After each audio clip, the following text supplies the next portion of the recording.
Bonjour à tous.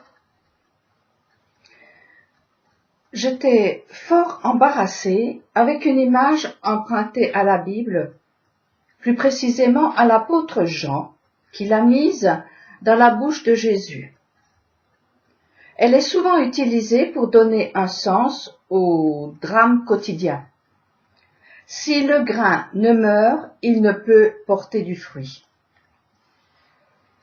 La réalité contredit totalement cette affirmation proclamée par des gens qui n'ont certainement jamais vu un haricot germer. Je suis une fille de la campagne.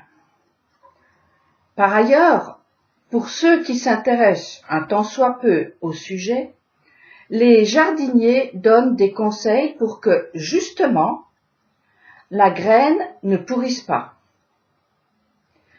Une graine morte ne germera pas. Une graine pourrie ne développera ni racines ni tiges. Au contraire, une graine doit être bien vivante pour développer ce qu'elle doit devenir selon son espèce. C'est d'ailleurs le même principe pour la reproduction animale. La semence doit être bien vivante et en bonne forme. Au vu de mes modestes mais suffisantes connaissances en botanique, je ne comprenais pas cette phrase qui, à mes yeux, semblait faire l'apologie de la mort supérieure à la vie, puisque, grâce à elle, le paradis est accessible. Certains y voient des vierges en pagaille. Ayant eu un mal fou de sortir de l'idée de la nécessité de se sacrifier pour les autres, une idéologie inculquée dès l'enfance, de devoir aussi mourir pour porter du fruit, m'arrachait le cœur. Et puis je vais vous dire, j'en ai marre d'entendre parler de mort, la mort et encore la mort. Bien sûr, pour ressusciter, il faut mourir. Mais alors, on est dans un autre registre qui n'a plus rien à voir avec l'image utilisée, l'image botanique. Mourons, la mort vaut mieux que la vie, ou encore la mort m'est un gain, comme le proclamait un apôtre bien intentionné. Cette affirmation crispe toutes les fibres de mon corps.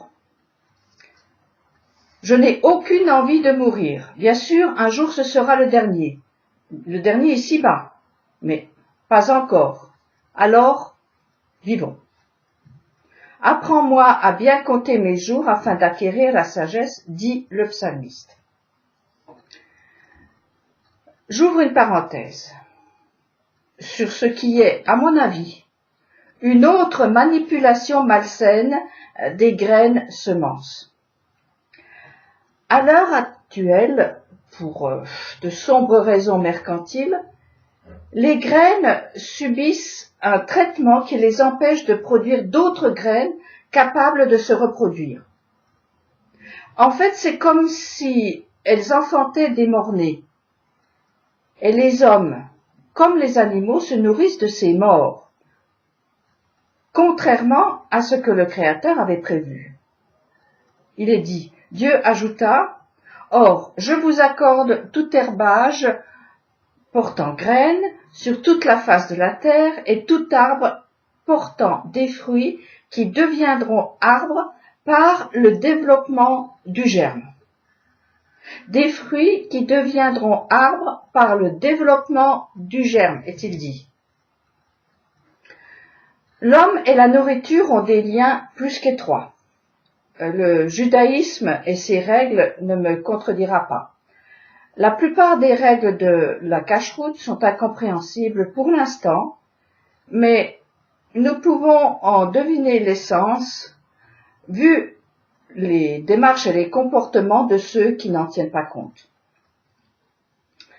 Ceci entraînant cela, se nourrir de graines incapables de se reproduire, est-ce une des causes du développement galopant des couples stériles. Dis-moi ce que tu manges, je te dirai qui tu es, disait Brillat Savarin. Mais là n'est pas mon propos. Plus je réfléchissais sur cette affirmation erronée de graines qui doivent mourir pour porter du fruit, plus je rapprochais cette grave erreur des conséquences dramatiques sur nos comportements, sur mon comportement. Imprégné d'une telle idée, notre envie de vivre se trouvait lourdement hypothéquée, voire handicapée, en tous les cas, source de mal-être. Que l'image soit utilisée par des enseignants qui rendent plus de culte à la mort qu'à la vie, c'est somme toute logique. Mais lorsque, d'une façon insistante, quelqu'un, que j'estime beaucoup et qui m'apporte des souffles de vie, l'utilisait, je me suis dit, il y a quelque chose qui m'échappe. Il y a un sens caché que je n'ai pas saisi. Les mauvaises expériences du passé occultent certainement un message différent pour mon présent. Je vous livre mon approche. Elle vaut ce qu'elle vaut et peut être discutable. Je vous ai fait reproduire un dessin. Une graine semence est composée d'un germe au sein de ce qui est appelé un cotylédon. Les deux, ça forme la graine. Cette partie de la graine, qui au départ sert de protection et de source nourricière, disparaîtra au fur et à mesure que les feuilles, les racines vont se développer. Vous le voyez ici, ça disparaît au fur et à mesure. Le cotylédon est comme une mer. Il peut devenir prison s'il ne laisse pas sortir le germe. Il y a 3 raisons pour lesquelles la mer ne germe pas. Elle est morte ou son germe est stérilisé. La deuxième raison, le terrain où elle est tombée est malsain pour elle, trop humide ou trop sec. La troisième raison rejoint la deuxième, la graine a servi de nourriture. La graine doit tomber dans le ventre ce qu'on appellerait une bonne mère qui lui permettra de devenir, sinon elle est en exil. Elle ne peut advenir selon sa vocation. Pour une raison ou une autre, elle mourra dans ce ventre qui est la mauvaise mère. C'est la mauvaise mère, c'est-à-dire le lieu où elle est tombée qui doit mourir pour libérer la graine, la laisser sortir pour trouver la bonne mère, la bonne terre, celle qui lui permettra de libérer le germe. L'homme est comme une graine. Croissez et multipliez, remplissez la terre, lui a-t-il été dit au commencement. Et il a été béni pour que cela se réalise. L'Adam a été exilé du jardin, qui était sa place. Il est alors exilé de sa terre, qui est lui. Sa vie est alors dans le ventre de la mauvaise mère. Il faut sortir, il faut s'en sortir. Sortir d'exil et trouver sa bonne place. C'est déjà tout un travail herculéen, mais ce n'est rien par rapport au fait d'extirper l'exil, la mauvaise mère en soi, la laisser pourrir l'exil en soi. Ce lieu peut éventuellement servir d'engrais, mais il faudra l'abandonner définitivement, comme il a été dit à l'homme. C'est pourquoi l'homme abandonne son père et sa mère et s'unit à sa femme, et ils deviennent une seule chair. Lâcher les amarres est une autre image. Celui ou celle qui garde des attaches au quai où il a été mis en cale sèche n'avance pas. Il est mort à son identité de bateau. Pour vivre, il doit tout couper. Pour lui, dans sa tête et son cœur. Le quai aura disparu et alors il pourra vivre sa vie de vaisseau des mers. Mon erreur a été de voir que la graine, alors que l'important, c'est le germe qui, dans sa tête, dans son cœur, doit sortir définitivement de sa nourrice. Elle doit mourir pour qu'il puisse vivre. Le retrait de la mère est douloureux pour elle. Beaucoup de mères ne veulent pas s'effacer de la vie de leurs enfants. Elles deviennent alors la mauvaise mère. Laisser aller, se retirer, mourir symboliquement est la seule façon de laisser la graine et le germe pourra alors porter à son tour des fruits qui se reproduiront par leur germe. Ceci est l'ultime façon d'être mère. Même dans la nature, la graine mère finit par disparaître complètement.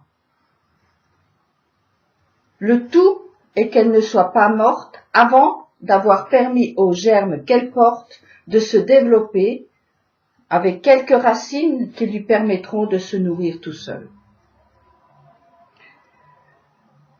La difficulté est d'entrer dans la maison qui est la nôtre et ne pas sortir d'une prison, une mauvaise mère, pour entrer dans une autre. C'est ce que font les sectes qui arrachent les jeunes pousses de leur famille pour les enfermer dans leur citadelle. Là, elles leur font subir le fameux traitement qui les rend stériles. Elles deviennent alors sourdes à tout appel du vivant. Le vivant, qui est le Dieu d'Abraham, d'Isaac et de Jacob, devenu Israël après sa lutte victorieuse contre l'esprit de son frère, qui voulait le supprimer, un esprit de mort. Il faut que cet esprit de mort meure pour que la vie germe et porte ses fruits. J'ai deux exemples bibliques qui racontent cette expérience. D'abord, Ruth, qui a quitté physiquement et spirituellement son pays pour suivre sa belle-mère et épouser un homme de sa belle famille. Le deuxième exemple, c'est Salomon, qui a épousé des femmes étrangères qui ont gardé un fil avec leur ancienne vie. Elles ont fait chuter le royaume par leur idolâtrie. Ruth a fait le deuil de son ancienne vie. Certaines femmes de Salomon ne l'ont pas fait. Elles n'ont pas coupé le cordon ombilical. Elles se sont laissées nourrir par la vieille mère, qu'il faut laisser mourir. Ceci, évidemment, en respectant ses parents, comme le demande la loi divine. Michel Sardou nous chantait « Mes chers parents, je pars. Je vous aime, mais je pars. Vous n'avez plus d'enfants ce soir. Je ne m'enfuis pas, je vole. Comprenez bien, je vole, sans fumée, sans alcool, je vole, je vole. » Un germe qui prend son envol déchire sa mère de l'intérieur. Chacun doit faire le deuil de l'autre. Alors, l'un et l'autre pourra vivre. Bonne méditation et bon courage à tous.